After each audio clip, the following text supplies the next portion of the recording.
Después de haber sido bendecidos con 3 estudios del seminario La Revelación de Jesucristo, vamos a proceder ahora al tema número 4, que tiene por título Las bienaventuranzas del Apocalipsis. Y lo vamos a desarrollar a partir del versículo 3 del capítulo 1. Abramos en la Biblia el libro de Apocalipsis, capítulo 1, versículo número 3. Dice la palabra de Dios: bienaventurado el que lee y los que oyen las palabras de esta profecía y guardan las cosas en ella escritas, porque el tiempo está cerca. Esta es la primera de las 7 bienaventuranzas que se encuentran a lo largo de este libro. Y si tomamos en cuenta que el término bienaventurado es una traducción del término griego makarios, y que significa feliz o dichoso, como también del hebreo esher, que significa bendito, entonces lo que nos está diciendo aquí es que el libro de Apocalipsis, hermanos, es un libro de bendiciones para todos nosotros.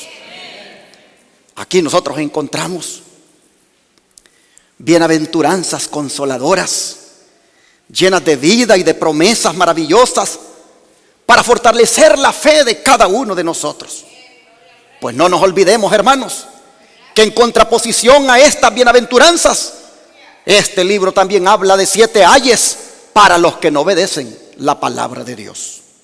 De manera que apropiémonos todos esta mañana de las 7 bienaventuranzas del Apocalipsis, estudiando cada una de ellas en este día, empezando con la que acabamos de leer y que les pongo en la pantalla otra vez.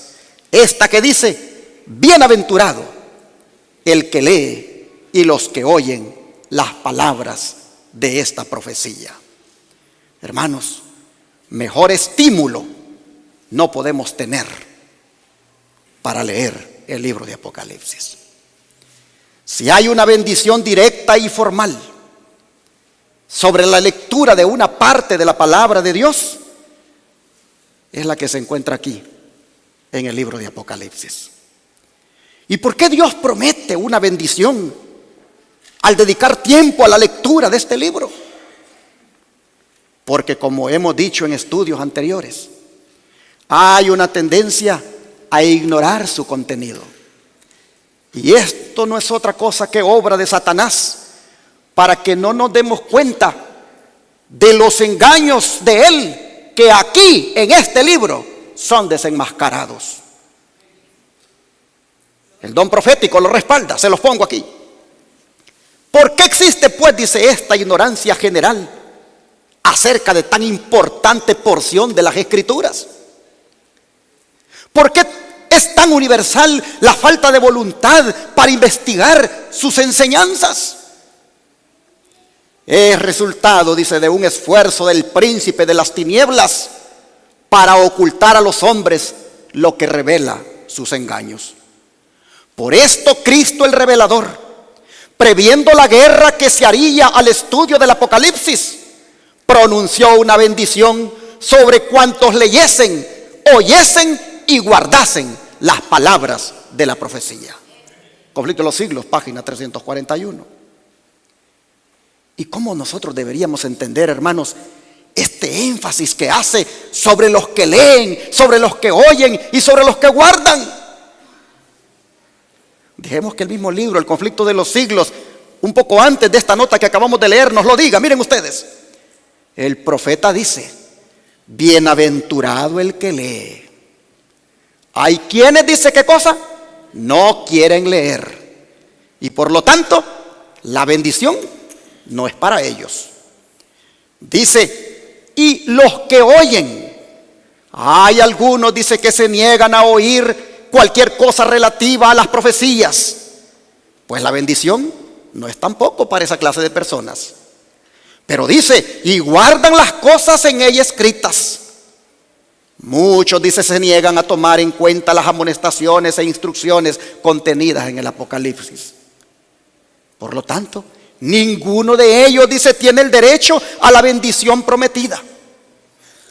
Todos los que ridiculizan los argumentos de la profecía y se mofan de los símbolos dados solemnemente en ella, todos los que se niegan a reformar sus vidas y a prepararse para la venida del Hijo del Hombre, no serán bendecidos.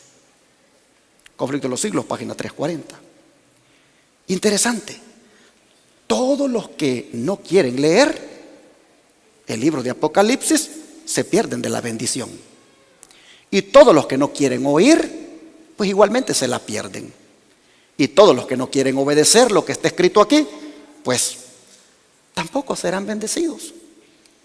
Pero miren ustedes, habla de unos que ridiculizan los argumentos de la profecía y se mofan de los símbolos dados solemnemente en ella. Qué bueno sería que algunos teólogos del Israel moderno, que en forma irónica se refieren a los símbolos del Apocalipsis como las bestias, por ejemplo, meditaran en esta cita. Cambiarían su forma de pensar y alcanzarían la bendición. Pero tristemente, algunos teólogos de hoy, con sus comentarios, desalientan a los hermanos a estudiar este libro, privándolos así de la bendición.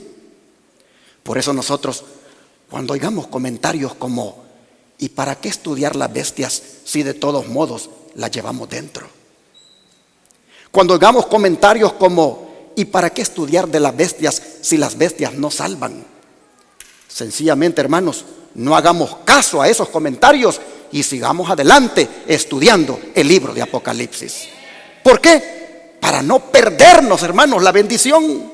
Bendición como esta que les pongo aquí en la pantalla. Cuando los libros de Daniel y Apocalipsis dice sean mejor entendidos, mire lo que va a suceder. Los creyentes tendrán una experiencia religiosa completamente distinta. Noten, ¿no estás a gusto, hermano, con tu experiencia religiosa? ¿Te sientes mediocre? ¿Te sientes demasiado frío? ¿Te sientes que no eres ni frío ni caliente? ¿Eres un tibio? Oh, mi hermano, cuando estudies los libros de Daniel y Apocalipsis y los entiendas, tu experiencia religiosa, dice, ¿qué cosa? Va a cambiar. Y mira qué más vas a recibir. Recibirás, dice, tales vislumbres de los portales abiertos del cielo, que se grabarán, dice, en tu mente y corazón el carácter que debes desarrollar a fin de comprender la bendición que será la recompensa de los de corazón puro. Hasta el desarrollo del carácter. ¿Te gustan esos temas que hablan del carácter? ¿Te gustan esos temas que hablan del desarrollo del carácter?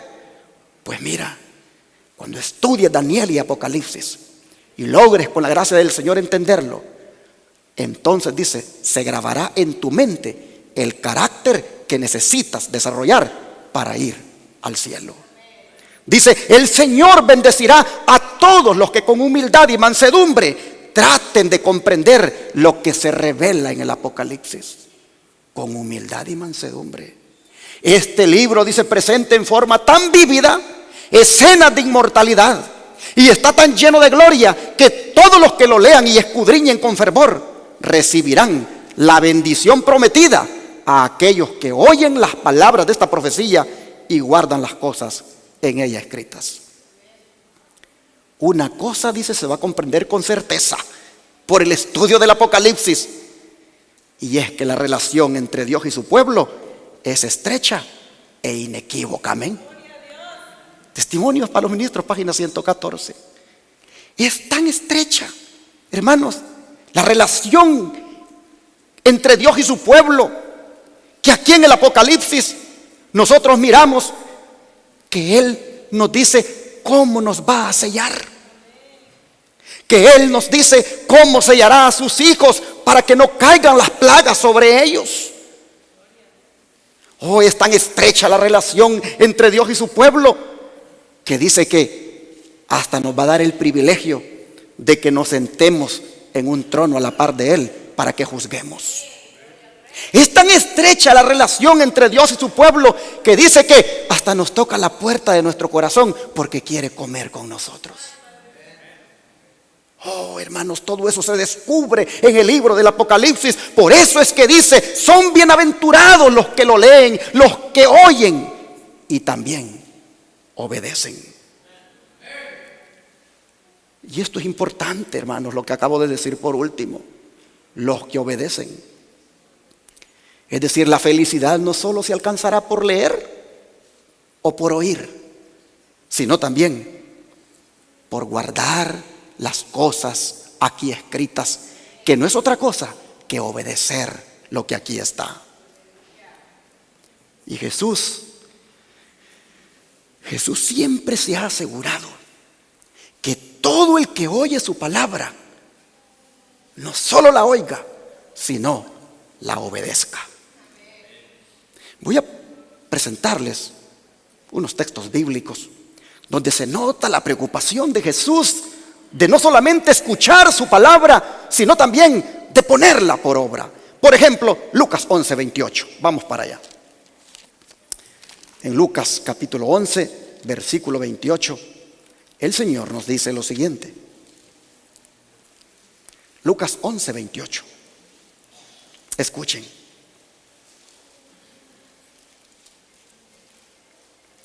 Yo creo que es oportuno leer el 27 para que tengamos más claro el contexto. Dice, mientras él decía estas cosas, una mujer de entre la multitud levantó la voz y le dijo, bienaventurado el vientre que te trajo y los senos que mamaste. Y él le dijo, antes bienaventurados los que oyen la palabra de Dios y la guardan. Aquí nosotros vemos que ante el elogio de una mujer acerca de su madre, declarándola como dichosa por haberlo criado, él dice, más dichosos son los que oyen la palabra y la obedecen. ¿Por qué, hermanos? ¿Por qué somos más dichosos cuando oímos la palabra y la obedecemos? Por lo que la palabra hace en nosotros cuando la recibimos. Hermanos, cuando nosotros obedecemos la palabra es semejante a la semilla. Miren lo que él dijo en Lucas 8:15. Dice, mas la que cayó en buena tierra, estos son los que con corazón bueno y recto retienen la palabra oída y dan fruto con perseverancia. Ustedes pueden ver cómo la palabra, cuando se obedece, esta, hermanos, da su fruto. Pero noten cómo debe estar el corazón. El corazón debe de ser buena tierra, dice aquí la Biblia. Es decir, no debe el corazón ser tan duro como la tierra pisoteada, que cuando se siembra sobre ella, pues la semilla no se profundiza. Hermanos, el corazón debe ser dócil. El corazón debe ser blando para que así la palabra tenga efecto. Y es posible que en esta hora tú digas, pues ese es mi problema, que mi corazón no está blando. Ese es mi problema, que mi corazón se ha endurecido últimamente. Bueno, hermanos, si el corazón se encuentra duro por el pecado, si el corazón se encuentra duro por el pecado, no sé, de los vicios, por el pecado del orgullo, por el pecado del enojo, por el pecado del rencor, por los pecados que tienen que ver con los placeres de este mundo. Si ese fuera el caso, hermano, por el cual tu corazón se ha vuelto duro, entonces hay buenas noticias para ti también. Porque el Señor dice, dame, hijo mío, tu corazón.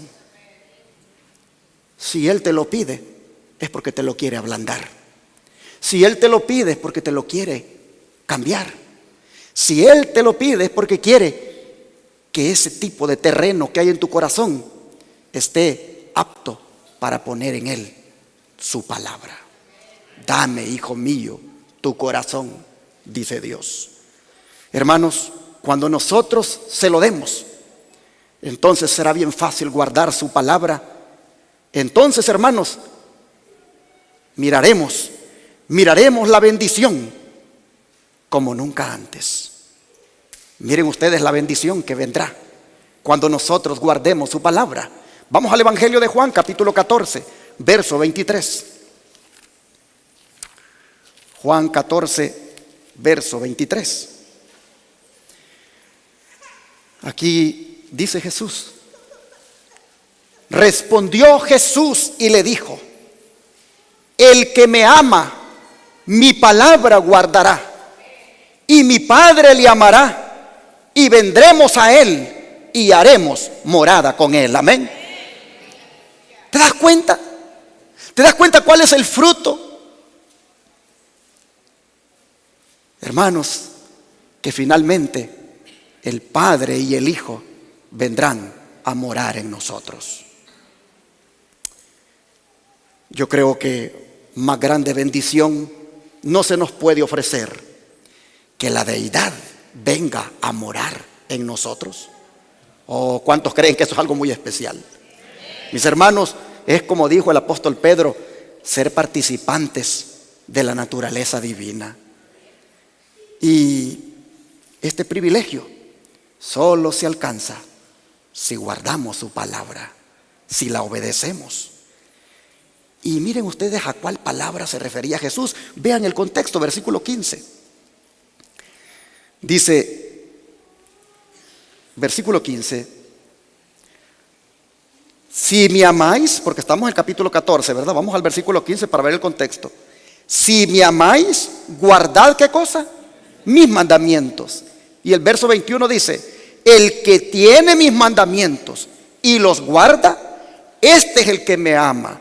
Y el que me ama será amado por mi Padre, y yo le amaré y me manifestaré a él. Como ustedes pueden ver, el Señor, cuando hablaba de guardar su palabra, se refería a guardar sus santos mandamientos. De manera que damos gracias a Dios porque estamos hoy congregados en una iglesia que enseña que los mandamientos se tienen que guardar. Interesante esto. Yo creo que deberíamos de orar. Deberíamos de orar, hermanos, para que Dios nos ayude siempre a guardar sus mandamientos y, por supuesto, el resto de su palabra. Deberíamos de orar por eso, porque de no hacerlo, entonces, dijo otro apóstol, se están engañando ustedes mismos. Vamos a leerlo, Santiago 1, 22. Santiago capítulo 1, verso 22. Dice aquí la palabra: pero sed hacedores de la palabra y no tan solamente oidores, engañándoos a vosotros mismos. Como ustedes pueden ver, hermanos, cuando se trata del estudio del Apocalipsis,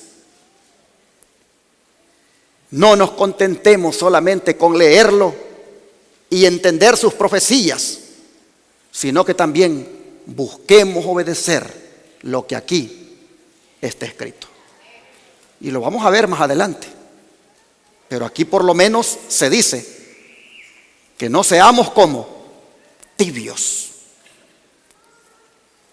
Es mejor, dice, que seas frío o caliente. Ojalá que fuera frío o caliente.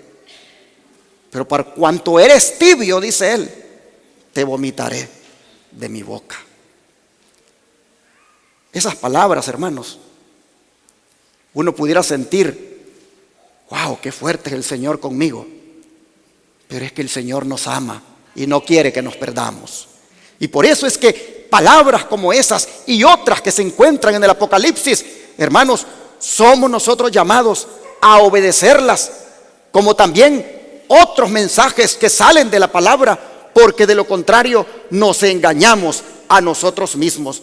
Hay veces que decimos que bueno estuvo el sermón, pero hermano, no solo deberías de decir eso, qué bueno estuvo el sermón, sino que deberías de decir, buscaré con la ayuda de Dios que ese sermón haga efecto en mi vida. Mis hermanos, deberíamos nosotros decir que es más bueno lo que vamos a vivir como resultado del sermón que el sermón mismo. Por eso el don profético, miren cómo nos exhorta a que pongamos por obra lo que oímos cuando venimos a escuchar su palabra, como también cuando la leemos personalmente. Miren esta declaración. Dios quiere que todos hagan un uso práctico de las claras enseñanzas de su palabra. Si son hacedores de la palabra, que es clara y poderosa en su sencillez, no dejarán de perfeccionar un carácter cristiano. Seguirán santificados por la verdad y obedeciéndola humildemente, se asegurarán la vida eterna. Joder, los testimonios, tomo 1, página 285. Y esto, hermanos, es importante tenerlo claro, de que tenemos que poner por obra su palabra de cara, hermanos, al juicio que se está llevando a cabo en el cielo, en el cual pronto nosotros vamos a comparecer. Y allí se tomará en cuenta si nosotros ponemos por obra su palabra. Se los pongo en esta otra declaración inspirada. Cuando se presenten en revisión delante de Dios los casos de todos, no se preguntará qué profesaron, sino qué hicieron. ¿Fueron hacedores de la palabra? ¿Vivieron para sí o ejercitándose en obras de benevolencia y en acciones de bondad y amor, prefirieron a los demás antes que a sí mismos y se negaron a sí mismos a fin de beneficiar a otros? Si el registro demuestra que tal ha sido su vida, que su carácter se distinguió por la ternura, la abnegación y la benevolencia, recibirán la bienaventurada seguridad y bendición de Cristo. Bien, buen siervo fiel, venid bendito de mi Padre, heredad el reino preparado para vosotros desde la fundación del mundo. Hermanos y hermanas, estos tengo hoy los testimonios, tomo 3, página 404. Pero miren ustedes, en el juicio que se está llevando a cabo en el cielo, interesante esto, no se nos preguntará qué profesaron, qué creyeron, cuáles eran tus doctrinas, aunque son importantes, sino que se preguntará qué hicieron. ¿Qué hicieron con ese mensaje? ¿Qué hicieron con esas doctrinas? ¿Fueron hacedores de su palabra, de la palabra? ¿Permitieron que esa palabra tuviera efecto en sus vidas? ¿Fueron egoístas viviendo solo para ustedes o buscaron ayudar al prójimo? Con obras, con benevolencia, que no es otra cosa que bondad, con ternura. Hermanos y hermanas, ¿y por qué es dada esta bienaventuranza y las otras 6 que vamos a estudiar a continuación? ¿Por qué, hermanos?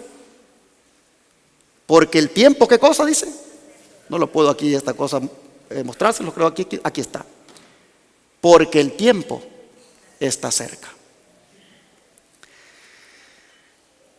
¿Cuántos creen que estamos viviendo en los últimos días? Estamos viviendo en los últimos días. Este mundo está por llegar a su fin. Y por lo tanto, hermanos, las bienaventuranzas van a ser la protección para nosotros en el tiempo del fin. Las bienaventuranzas, hermanos, son como la bendición que Dios nos ofrece anticipadamente para cuando los peligros que están escritos en el Apocalipsis lleguen.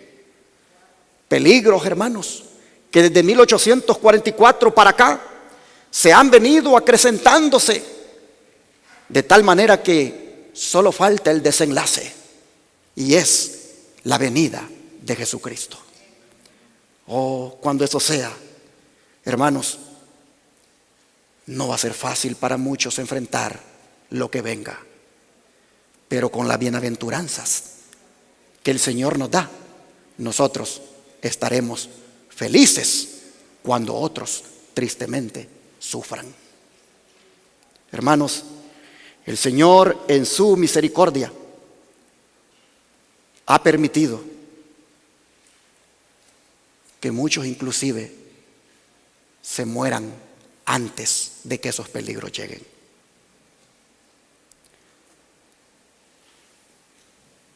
Y en ese contexto es que Él da la segunda bienaventuranza.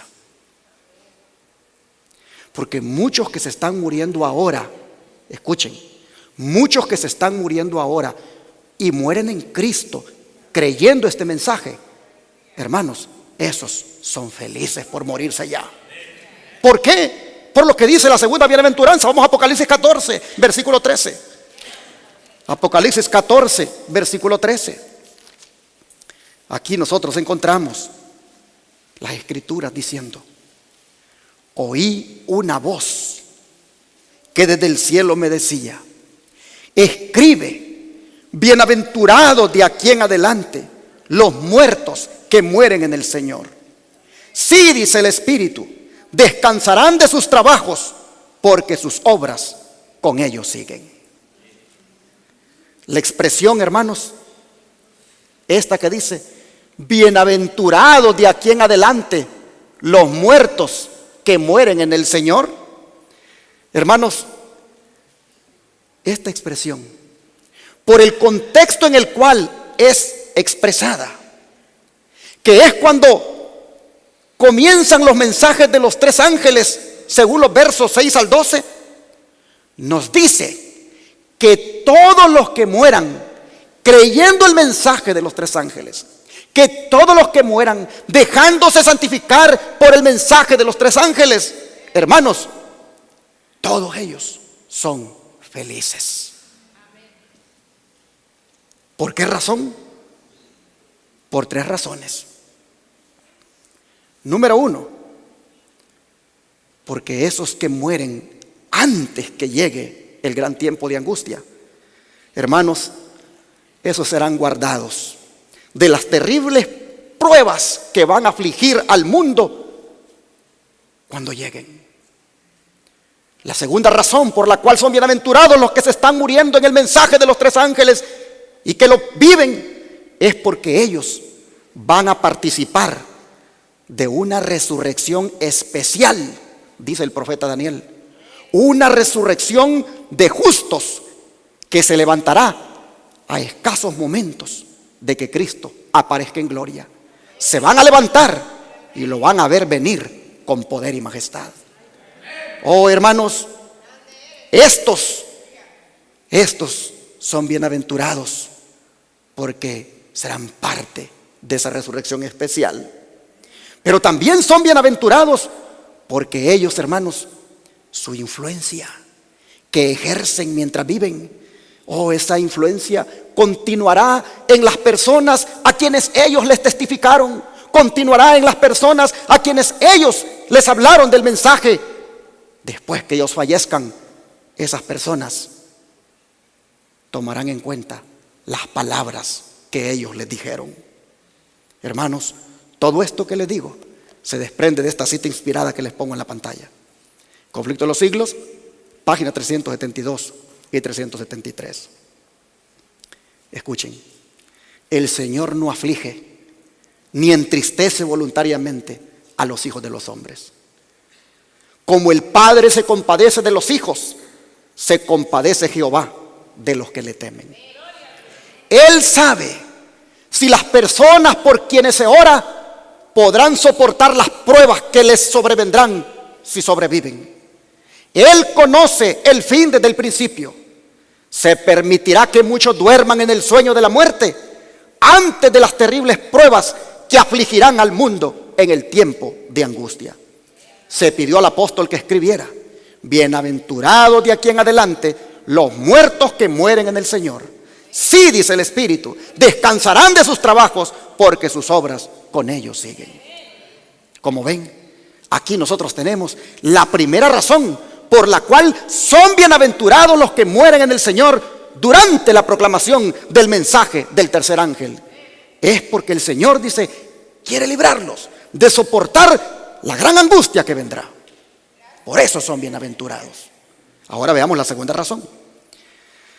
Los sepulcros, dice, se abren, y muchos de los que duermen en el polvo de la tierra serán despertados, unos para vida eterna y otros para vergüenza y confusión perpetua, dice Daniel 12:2.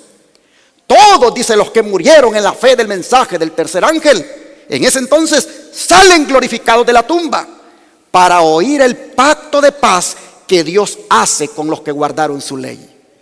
Los que le traspasaron, también estos, dice, los que se mofaron y se rieron de la agonía de Cristo, y los enemigos más acérrimos de su verdad y de su pueblo, también son resucitados para mirarle en su gloria. Pero solo será para ver el honor con que serán recompensados los fieles y obedientes. Evento de los últimos días, página 229. ¿Por qué solo para eso? Porque inmediatamente ellos morirán. Así que, hermanos, la cita inspirada pone en la resurrección especial que habrá antes de la venida del Señor a los que han muerto en el mensaje del tercer ángel. Por eso son bienaventurados. Pero ¿qué de la tercera razón por la cual son felices los que mueren durante la proclamación del mensaje de los tres ángeles? Aquí está la tercera razón. Testimonios para los ministros, página 436. Cuando un hombre muere, su influencia no muere con él, sino que vive y se reproduce. La influencia del hombre que fue bueno y puro y santo vive después de su muerte, como el fulgor del sol poniente, proyectando sus glorias a través del cielo, iluminando los picos de las montañas mucho tiempo después que el sol se ha hundido detrás de la colina. Así, dice, las obras del hombre puro y santo y bueno reflejan su luz cuando él ya no vive para hablar y actuar en persona. Sus obras, sus palabras, su ejemplo vivirán para siempre, porque dice la Biblia, en memoria eterna será el justo. Así que, mis hermanos, si en los planes de Dios está que uno de nosotros muera antes que el tiempo de angustia llegue, oh, mis hermanos, entonces asegurémonos cada día de perseverar en el mensaje del tercer ángel. Asegurémonos cada día de hacer las obras correspondientes para poder ser de los bienaventurados que de aquí en adelante mueren en el Señor. Y como nadie sabe cuándo eso puede suceder, como nadie sabe cuándo puede ocurrir, somos exhortados a ser felices si vivimos de acuerdo a la tercera bienaventuranza. Vamos a mirar la tercera bienaventuranza, Apocalipsis 16:15. Dice, he aquí, yo vengo como ladrón. Bienaventurado el que vela y guarda sus ropas, para que no ande desnudo y vean su vergüenza. Hermanos, esta bendición, bienaventurado el que vela y guarda sus ropas, es dada después de la descripción de un poder obrador de milagros que en los versículos 13 y 14 reúne al mundo para el último gran conflicto conocido como el Armagedón contra el pueblo de Dios. Para entonces nosotros tenemos que estar, ¿cómo dice? Hermanos, velando. Tenemos que estar en vela. ¿Por qué razón, hermanos? Porque si para entonces nosotros estamos dormidos espiritualmente, se pueden imaginar la suerte que tendremos. De manera que la bienaventuranza es para los que estén velando y guardando, ¿qué cosa? Sus ropas. Estas ropas son símbolo del carácter y la justicia de Cristo que todos debemos tener. Hermanos, Cristo vendrá repentinamente para destruir a los impíos. Vendrá como ladrón y solo serán guardados de esa destrucción felizmente los que estén vigilantes, felizmente los que estén con sus ropas colocadas para no andar desnudos. Interesante esta metáfora de tener puestas las ropas para no andar desnudos y que no vean nuestra vergüenza. ¿Por qué digo que es importante esta metáfora? Porque andar desnudos es símbolo, hermanos, de la humillación que experimentarán todos los que compongan Babilonia para ese tiempo. Porque de Babilonia, miren lo que ha sido escrito. Vamos a Apocalipsis 17, versículos 16. Apocalipsis 17, versículo 16. Dice: y los 10 cuernos que visten la bestia, estos aborrecerán a la ramera y la dejarán desolada y, ¿cómo, hermanos? Desnuda, y devorarán sus carnes y la quemarán con fuego. Ustedes pueden ver cómo el Señor entonces nos exhorta: velen, tengan sus ropas puestas para que no les vean su desnudez, porque todos los que van a estar con Babilonia, Babilonia será desnuda, y por lo tanto todos los que formen parte de ella serán humillados, como cuando una persona es vista desnuda. Y mis hermanos, esta figura de la desnudez como símbolo de humillación era una práctica acostumbrada por aquellos ejércitos que salían victoriosos sobre el enemigo. Ellos acostumbraban a humillarlos de esa naturaleza, de esa forma, quitándoles las vestiduras. Miren lo que dice el profeta Isaías. Vamos aquí a leer capítulo 20, versículo 4. Isaías 24. Dice las escrituras de la siguiente manera: así llevará el rey de Asiria a los cautivos de Egipto y los deportados de Etiopía, a jóvenes y ancianos. ¿Cómo dice que lo llevaría? Desnudos y descalzos, y descubiertas las nalgas, y para vergüenza de Egipto. Desnuditos y descalzos serían llevados delante de todos. Imagínense ustedes, imagínense el cuadro en Asiria.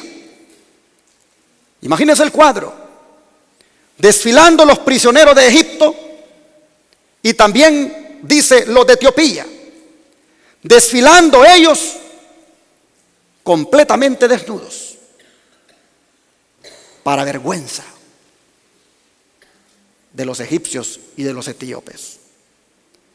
Así que Dios, hermanos, cuando dice: vela y mantén tus ropas puestas para que no vean tu vergüenza, para que no vean tu desnudez, es porque en el tiempo final los que estén con Babilonia, cuando Babilonia sea desnuda, es una muestra de la humillación que experimentarán todos los que estén en ellas. Oh, hermanos, pero qué bueno es el Señor con nosotros, porque con anticipación nos lo dice. Miren: bienaventurado el que vela y guarda sus ropas, para que no ande desnudo y vean su vergüenza.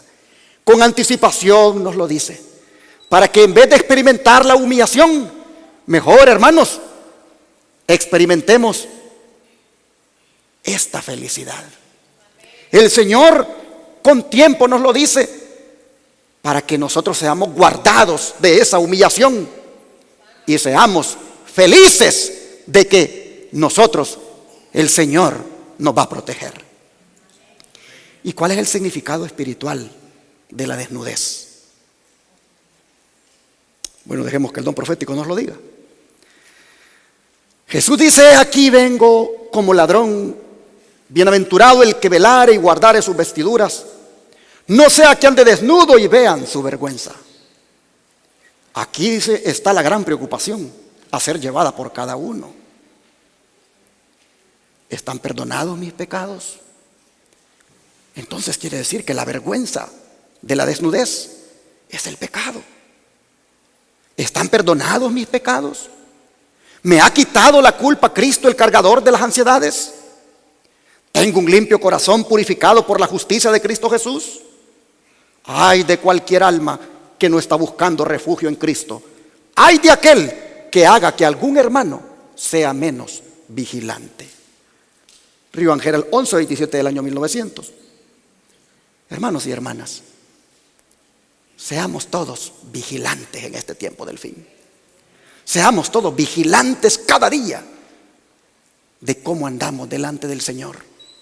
Seamos vigilantes de no darle cabida al pecado, para que no se vaya a ver esa desnudez de la que habla la palabra. Hermanos, pero también dice que no seamos piedra de tropiezo para que otro hermano deje de vigilar. Y uno, hermanos, puede eso fácilmente hacerlo. Cuando uno empieza a meterle a los hermanos críticas, chismes, cuando uno empieza a meterle veneno a los hermanos, hay hermanos que mejor prefieren irse. Y el que le metió el veneno, ese sigue envenenando a otros, pero el hermano se fue, dejó de vigilar. Oh, dice aquí el don profético, ay de aquel que haga que algún hermano sea menos vigilante. Por eso, hermanos, vigilemos de que nosotros seamos buenos cristianos. Vigilemos de que nosotros no le estorbemos la vida espiritual a otro. Miren, nosotros vamos a necesitar esta vigilancia, y vamos a necesitar tener estas ropas puestas, símbolo del carácter y la justicia de Cristo. Vamos a necesitar eso por lo que dice la cuarta bienaventuranza, capítulo 19, verso 9 de Apocalipsis. Capítulo 19, verso 9. La cuarta bienaventuranza dice así: y el ángel me dijo, escribe, bienaventurados los que son llamados a la cena de las bodas del Cordero. Y me dijo, estas son palabras verdaderas de Dios. Hermanos, quiero llamar su atención aquí. Bienaventurados los que son llamados. Oh, hermanos, Jesús mira en cada uno de nosotros alguien que debe ser llamado. Jesús mira en cada uno de nosotros alguien que necesita este llamado. Y aunque pocos de los llamados serán escogidos, porque no estarán dispuestos a hacer la preparación necesaria, nosotros, mis hermanos, atendamos el llamado, pero sí hagamos la preparación necesaria. Hablando de esto, mira el don profético lo que dice. ¿Por qué pues, dice, son tan pocos los alcanzados y salvados? Es porque tantos de los que profesan ser cristianos están obrando en forma similar al gran apóstata. Millares de los que no conocen a Dios podrían estar hoy regocijándose en su amor si los que aseveran servirle obrasen como Dios obró. Hoy los testimonios, tomo 2, página 511. Hermanos, qué triste que pocos de los alcanzados y salvados, o mejor dicho, que pocos serán alcanzados y salvados porque solo profesaron ser cristianos, pero siguieron obrando en forma similar al gran apóstata que es Satanás. De manera que en esta bienaventuranza, hermanos, el Señor dice, son bienaventurados los llamados. Mis hermanos, Dios nos ayude para que nosotros atendamos el llamado de Jesús, a ponernos a cuentas con Él. Miren, hay un banquete de bodas al cual Jesús nos está llamando, y Él quiere que no nos perdamos estar allí en ese banquete. Por eso en la anterior bienaventuranza dice, tengan las ropas puestas, porque para ir al banquete hay que tener una ropa. Y no es la ropa que yo quiera, es la ropa que el Señor ha dado. La ropa de su carácter y su divina justicia reflejada en nosotros. Miren lo que dice aquí esta declaración, para que ustedes piensen por qué razón ustedes no podrían ir al banquete y yo también podría no ir al banquete de bodas. Miren, en mi sueño, dice, este fue un sueño que el hermano White tuvo. Un centinela, dice, estaba a la puerta de un importante edificio y preguntaba a cada uno que procuraba entrar: ¿has recibido el Espíritu Santo? En su mano, dice, había un cordón para medir y solo pocos, muy pocos fueron admitidos en el edificio. Y dijo un ángel: tu estatura como ser humano no significa nada, decía. Pero si has alcanzado la estatura plena de un varón en Cristo Jesús, de acuerdo con el conocimiento que has tenido, recibirás una invitación para sentarte con Cristo en la cena de las bodas del Cordero. Y por los siglos sin fin, nunca dejarás de aprender de las bendiciones concedidas en el banquete preparado para ti. Puede que tú seas alto y bien proporcionado, pero no puedes entrar aquí. Nadie que sea como un niño crecido, que lleve consigo el genio, los hábitos y las características propias de los niños, puede entrar.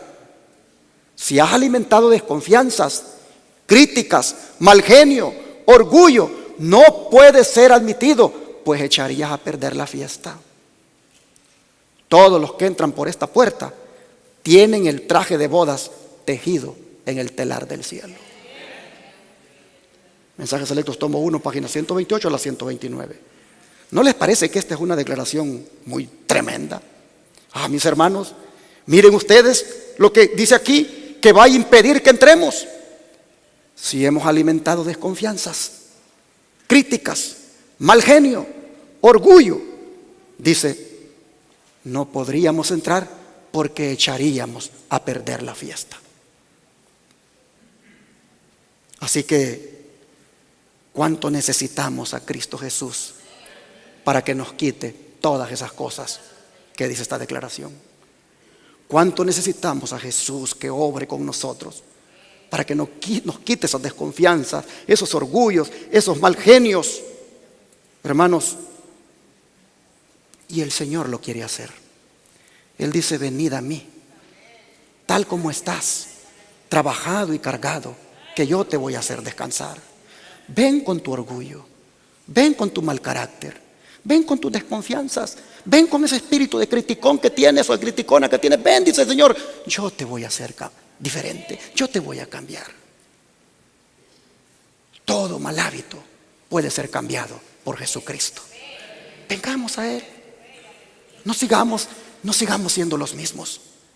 No sigamos viviendo como estamos viviendo. Anhelemos ser distintos y Cristo quiere cambiarnos. De lo contrario, arruinaríamos la fiesta y se nos dirá: no puedes entrar. Mis hermanos, hay algo más que va a impedir que muchos no vayan a ese banquete de bodas. Satanás, dice, ha estado multiplicando sus trampas en Battle Creek.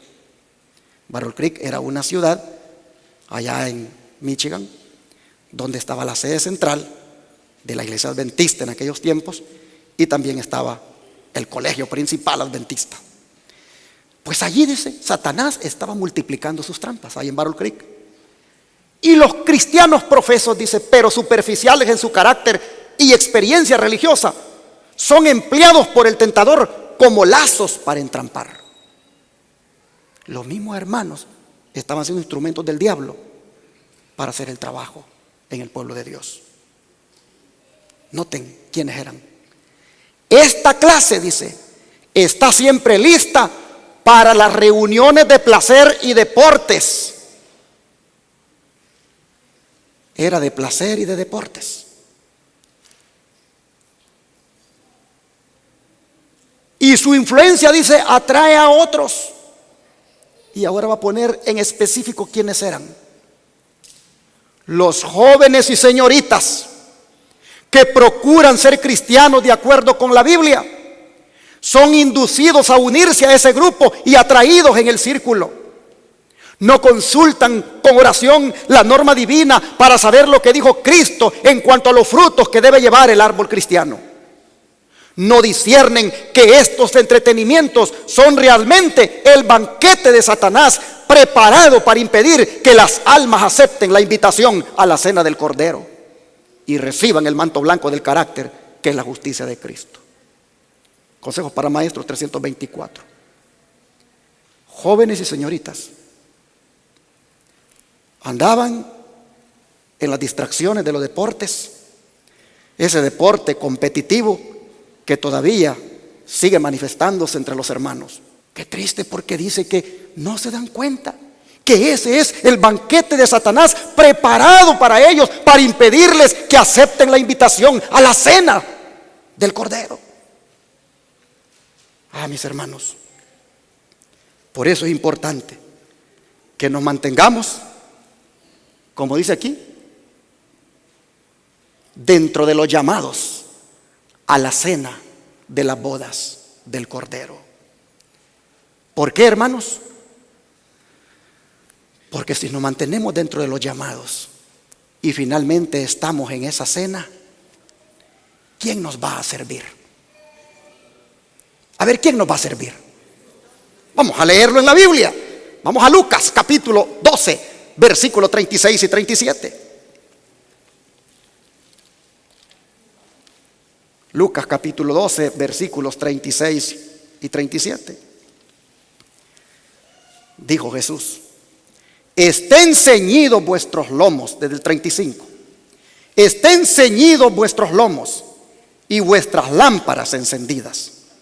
Y vosotros, sed semejantes a hombres que aguardan a que su Señor regrese de las bodas, para que cuando llegue y llame, le abran enseguida. Bienaventurados aquellos siervos a los cuales su Señor, cuando venga, halle velando.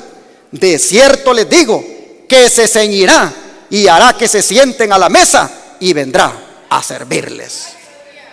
¿Te das cuenta el privilegio? Oh, hermanos, qué felicidad ver a tu Señor Jesús sirviéndote el plato. Por eso mantengámonos dentro de los llamados, dentro de los llamados a la cena de bodas, porque eso, que Jesús mismo nos sirva, oh, hermanos, será una felicidad grande. Y para que veamos anticipadamente el gozo que tendremos en ese momento, ¿qué les parece si leemos esta declaración inspirada? Dice la mensajera del Señor Elena White: después de admirar la gloria del templo, salimos y Jesús nos dejó para ir a la ciudad. Pronto oímos su amable voz que decía: venid, pueblo mío, habéis salido de una gran tribulación y hecho mi voluntad. Sufristeis por mí. Venid a la cena, que yo me ceñiré para serviros. Y nosotros exclamamos, ¿qué cosa? ¡Aleluya! ¡Gloria! Lo voy a volver a leer y les voy a preguntar cómo nosotros vamos a exclamar. Venid a la cena, dijo Jesús, que yo me ceñiré para serviros. Y nosotros exclamamos, ¿cómo? ¿Te imaginas? ¿Te imaginas tú en esa multitud diciendo aleluya, gloria? Oh, hermanos, por eso dice, serás bienaventurado si te mantienes dentro de los llamados, porque el mismo Jesús te va a servir. Y dice, y entramos en la ciudad y mira la mesa. Vi una mesa de plata, dice, pura, de muchos kilómetros de longitud, y sin embargo nuestra vista la abarcaba toda. Vi el fruto del árbol de la vida, el maná, almendras, higos, granadas, uvas y muchas otras especies de fruta. Qué gozo será estar allá, ¿no es cierto? Eso es en Primeros Escritos, página 19. Hermanos, no nos vayamos a perder este privilegio. Pero ¿qué les parece si vamos a la quinta bienaventuranza? Apocalipsis 20, verso 6. Quinta bienaventuranza, capítulo 20, versículo 6. Apocalipsis 20.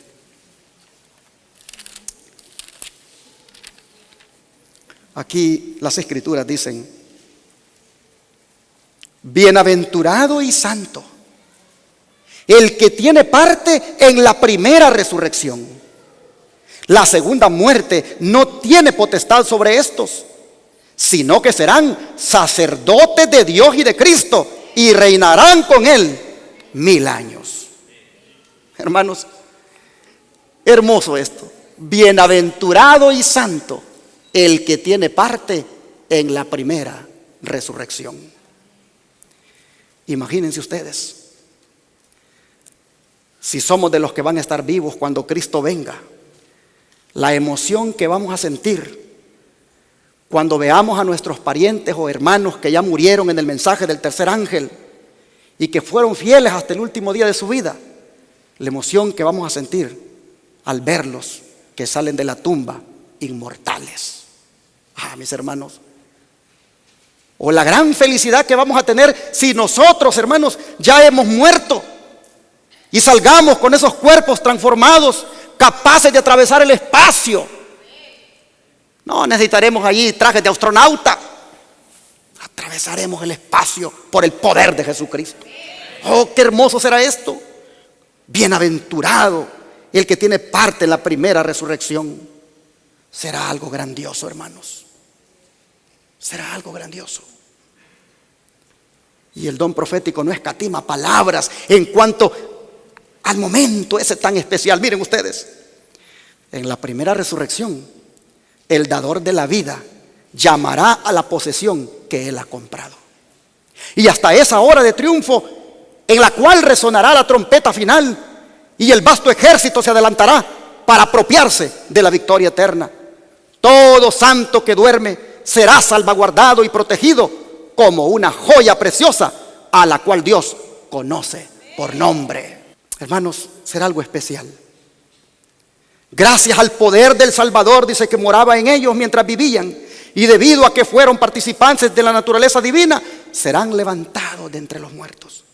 Gloriosa será la victoria de los santos que duermen en el Señor en la mañana de la resurrección.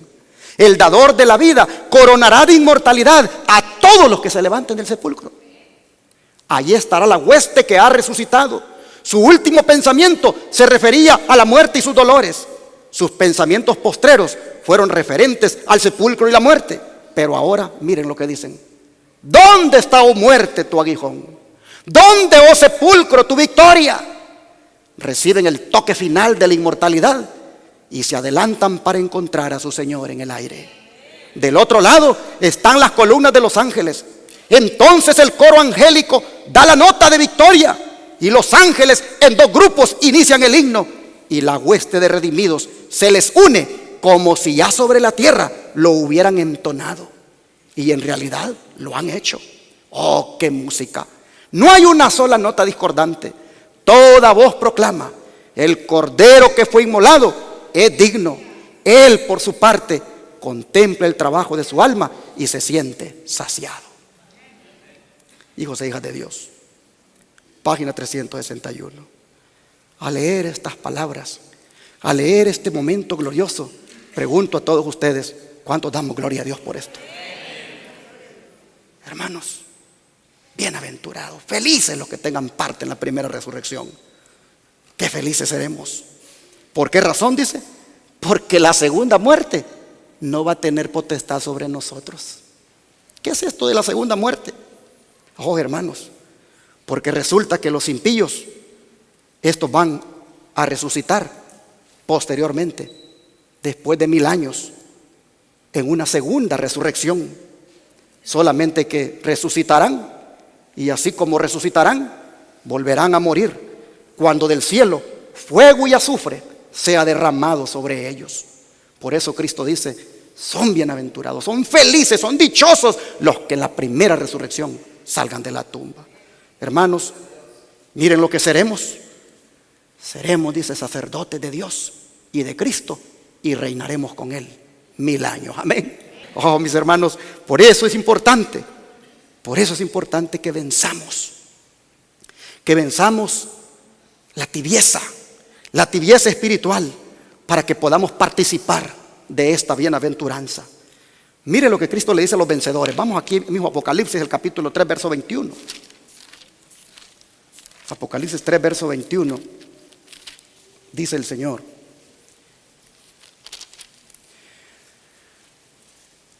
Al que venciere, le daré que se siente conmigo en mi trono, así como yo he vencido y me he sentado con mi Padre en su trono. ¿Sabe lo que esto significa?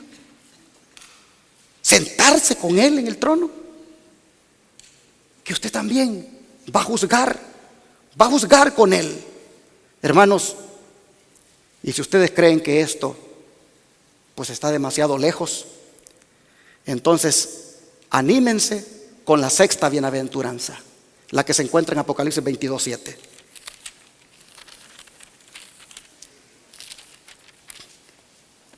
Aquí dice: he aquí que vengo cuando, pronto. Bienaventurado el que guarda las palabras de la profecía de este libro. ¿Qué les parece?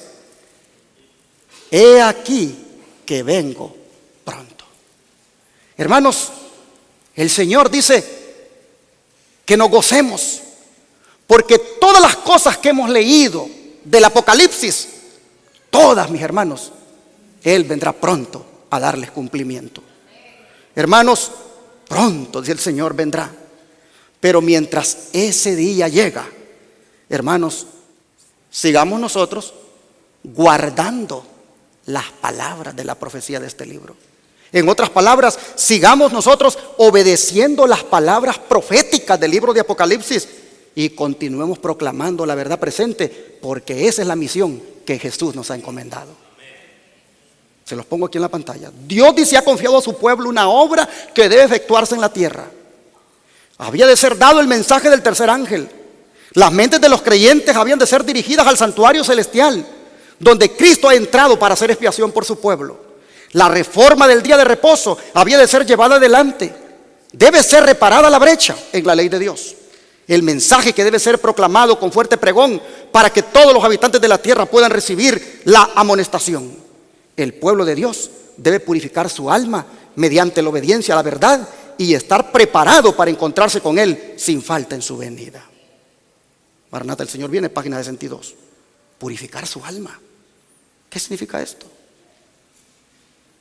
Oh, hermanos, sí tenemos que purificar nuestra alma, pero en la sangre del Cordero. Sí tenemos que purificar nuestra alma en la sangre de Cristo. Hermanos, de manera que en esta hora yo quiero animarles para que si se sienten sucios, para que si sienten que el manto de justicia lo tienen manchado, si sienten que el manto de justicia de Cristo está manchado en sus vidas, mis hermanos, yo quiero animarles: vengan a Jesucristo ahora, porque hay poder en su sangre para lavarles. Hay poder en su sangre para lavar sus vestiduras. Y así participaremos de la séptima bienaventuranza, la que se encuentra aquí mismo en Apocalipsis 22, solo que en el verso 14. Dice: bienaventurados los que lavan sus ropas para tener derecho al árbol de la vida y para entrar por las puertas en la ciudad. Hermanos, pero esta expresión, miren, esta expresión, bienaventurados los que lavan sus ropas, en otras traducciones, como la King James, dice así: bienaventurados los que guardan sus mandamientos. ¿Por qué unas traducciones dicen bienaventurados los que lavan sus ropas y otras dicen bienaventurados los que guardan sus mandamientos? La razón, hermanos, es porque en el original griego, de donde han sido traducidas estas expresiones, las letras son tan similares que unos pusieron en unas Biblias bienaventurados los que lavan sus ropas y otros pusieron bienaventurados los que guardan sus mandamientos. Pero finalmente, hermanos, finalmente, la mejor evidencia de que hemos sido lavados es la obediencia a sus santos mandamientos, ¿no es cierto? Siendo el lavamiento de las ropas el derecho que nos da para ir al cielo, pero la obediencia a los mandamientos, la idoneidad para poder vivir allí. Hermanos, bienaventurados los que guardan sus mandamientos, porque estos van a tener derecho ¿a qué cosa? Al árbol de la vida, y van a entrar por las puertas de la ciudad. Hermanos y hermanas,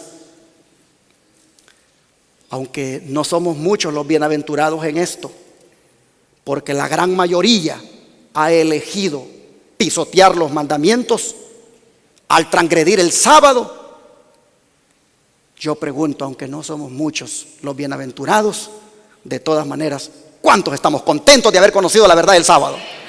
Hermanos, nosotros hemos conocido la verdad del santo sábado y nosotros por su gracia obedecemos sus mandamientos. Pero miren qué privilegio, que los que obedezcan sus mandamientos tendrán derecho a comer ¿de qué cosa? Oh, hermano pentecostal que me estás escuchando, hermano bautista, hermano metodista, tú que guardas el domingo, ¿quieres tener derecho al árbol de la vida para prolongar tu existencia por toda la eternidad? Ponte a guardar los mandamientos, incluyendo el santo sábado, porque los que guarden los mandamientos tendrán derecho al árbol de la vida. Esos son los que entrarán por las puertas de la santa ciudad. Ah, mis hermanos, aunque nos digan a nosotros que hemos caído de la gracia, sabemos que somos bienaventurados. Miren esta declaración: que nos denuncien como caídos de la gracia quienes quebrantan la ley de Dios y enseñan a otros lo mismo, por nosotros guardar todos sus inmutables preceptos, pues eso, dice, no nos dañará. Tenemos la satisfacción de saber que mientras ellos maldicen, Jesús ha pronunciado una bendición. Sí, porque ellos dicen, esos adventistas son malditos, porque están bajo la ley. Malditos, dicen los que están bajo la ley, dicen ellos. Dice esta sierva, tenemos la satisfacción de saber que mientras ellos maldicen, Jesús ha pronunciado una bendición. Porque dice, bienaventurados los que guardan los mandamientos, tendrán derecho al árbol de la vida y entrarán por las puertas de la ciudad. Sigan diciendo que estamos caídos de la gracia. Nosotros, por su gracia, guardamos sus santos mandamientos. Dice el testigo fiel, el unigénito del Padre, dichosos los que guardan sus mandamientos para que tengan derecho al árbol de la vida y entren por las puertas en la ciudad. Pregunta, ¿pensáis que los guardadores de los mandamientos tendrán pesar y lamento cuando las perlinas puertas de la ciudad áurea de Dios sean abiertas sobre sus resplandecientes bisagras y reciban la bienvenida? No, nunca. No tendremos lamento. Diremos gloria, aleluya, porque por su gracia entramos por las puertas de la ciudad. Es entonces, dice, cuando ellos se regocijarán por no encontrarse bajo la condenación de la ley, sino más bien por haber guardado la ley de Dios, y por tanto se encuentran libres de su condenación. Porque los que no obedezcan la ley de Dios quedarán condenados aquí en la tierra, se perderán para siempre, porque ningún transgresor de la santa ley de Dios, Dios lo va a llevar al cielo. Ellos, dice, los que guardemos los mandamientos, ellos, dice, tendrán el derecho y acceso al árbol de la vida, un derecho a sus hojas sanadoras. Río Angel, 6-10-1852. Mis hermanos, así con esta última bienaventuranza, nosotros vemos que la privación del hombre del derecho al árbol de la vida, esa privación finalmente será restaurada en aquellos que hayan elegido guardar sus santos mandamientos. Y ahora, para terminar, quiero hacerles una pregunta. Mientras llega el día de entrar por las puertas de la santa ciudad, pregunto a todos los presentes, ¿cuántos agradecen por las bienaventuranzas del Apocalipsis? Hermanos, que Dios les ayude y pongan por obra las palabras de esta profecía. Porque poniendo por obra las palabras de esta profecía, seremos felices. Que Dios les bendiga.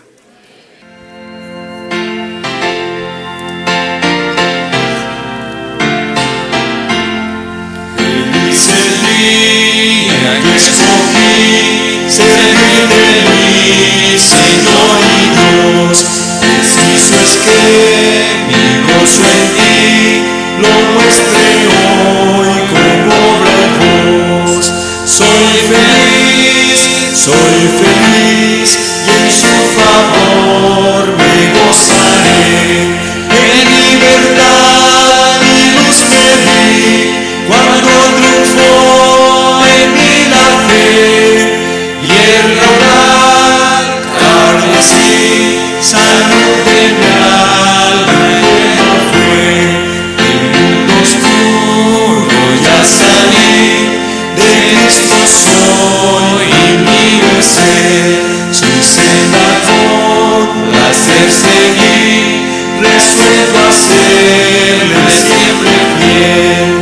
soy feliz, y en su favor me gozaré. En libertad y luz te vi, cuando triunfó en mí la fe, y el radar carmesí, salud de mi alma enferma fue. Reposaré mi corazón, a tus contiendas voy a fin. Tendrás más noble posesión y parte superior festín. Soy feliz, y en su favor me gozaré. En libertad y luz te vi, cuando triunfó en mí la fe, y el radar carmesí, salud de mi alma enferma fue. ¿De verdad somos felices? Dice, en su favor me gozaré. Con estas bienaventuranzas, el Señor nos ha dicho, en el tiempo del fin, todos mis hijos serán felices. Mantengámonos felices con Jesús, y en el día final, hermanos, disfrutaremos para siempre de esta felicidad. Vamos a orar y pedirle al Señor que nos ayude. Vamos a arrodillarnos.